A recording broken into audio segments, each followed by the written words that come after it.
নমস্কার। আচ্ছা, বাংলার যে লোককথার জগৎ সেখানে কিন্তু সৌভাগ্য আর ভয় এই দুটো জিনিস প্রায় একসাথে চলে। আজকের গল্পটা ঠিক এমনই একটা কাহিনী যেটা আমাদের এই দুইয়ের মাঝখানের ওই সরু লাইনটা দেখিয়ে দেবে। গল্পটা এক খুব সাধারণ জেলের, যার জীবনটা না একদিন হঠাৎ করেই একদম বদলে গেল। কিন্তু এই যে এত সৌভাগ্য, এর আড়ালেই লুকিয়েছিল এমন এক রহস্য যা শুনলে গায়ে কাঁটা দেবে। চলুন গল্পের ভেতরে ঢোকা যাক। ঘটনাটা ঘটছে নন্দনপুরের মতো একটা শান্ত ছিমছাম গ্রামে। আর আমাদের গল্পের যে মূল চরিত্র তার নাম হলো পাঁচু। পেশায় সে একজন জেলে। হঠাৎ করে কি যে হলো, পাঁচুর ভাগ্য যেন এক্কেবারে খুলে গেল।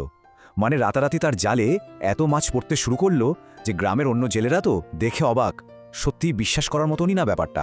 কিন্তু জানেনই তো, এত সাফল্য সবার চোখেই কি আর ভালো লাগে? লাগেনি। বিশেষ করে গ্রামেরই আরেক জেলের মনে কিন্তু হিংসার আগুন জ্বলে উঠেছিল। আসলে ওই জেলের বউ তো কিছুতেই ব্যাপারটা মানতে পারছিল না। আরে তার স্বামীর জালে একটা চুনোপুটিও ওঠে না, আর ওই পাঁচু রোজ অত অত মাছ পায় কোত্থেকে? এই একটা প্রশ্নই তাকে দিনরাত কুড়ে কুড়ে খাচ্ছিল। আর এই হিংসা থেকেই জন্ম নিল একটা ষড়যন্ত্র। সে তার স্বামীকে রীতিমতো উস্কে দিল। বলল, যাও আজ রাতে পাঁচুর পিছু নাও, খুঁজে বের করো ওর এই সাফল্যের আসল রহস্যটা কি।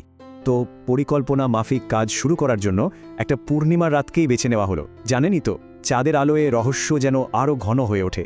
তো সেই রাতে ওই প্রতিযোগী জেলেটা লুকিয়ে লুকিয়ে পাঁচুর পিছু নিল। সে তো আর তখন জানত না যে তার এই নজরদারি গোটা গল্পটাকে এমন একদিকে নিয়ে যাবে যা সে কল্পনাও করতে পারেনি। আর এদিকে পাঁচু, সে তো এসবের কিচ্ছুটি জানে না। সে মনে মনে বিশ্বাস করত তার এই ভাগ্যের কারণ হলো পুকুর পাড়ে চুপচাপ দাঁড়িয়ে থাকা এক রহস্যময়ী মহিলা। তার মনে হতো ওই মহিলার নীরব উপস্থিতিটাই তার জন্য আশীর্বাদ।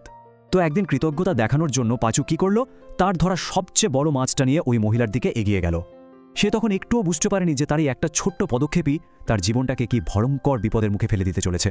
পাঁচু তো ওই রহস্যময়ী চেহারাটার সাথে কথা বলার চেষ্টা করল, কিন্তু তার ওই সহজ নিরীহ প্রশ্নের উত্তরে যা ফিরে এলো সেটা শোনার জন্য সে একদমই প্রস্তুত ছিল না। কারণটা কি? কারণ পুকুর পাড়ের ওই ছায়ামূর্তিটা কোনো সাধারণ আত্মা ছিল না। বাংলার লোককথায় এর একটা বিশেষ নাম আছে, মেছভূত। এটা হলো এমন এক অতৃপ্ত আত্মা যার কাঁচা মাছের ওপর সাংঘাতিক লোভ। আর ঠিক সেই মুহূর্তেই আসল ভয়ঙ্কর সত্যিটা সামনে এলো। পাঁচুর এই সৌভাগ্য আসলে কোনো আশীর্বাদই ছিল না।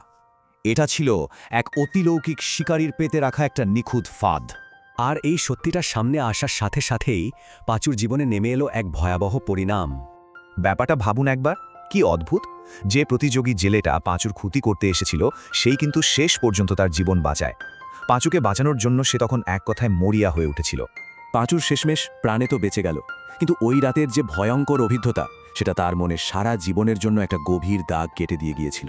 এই লোককথাটা তাই আমাদের জন্য একটা বড় প্রশ্ন রেখে যায়।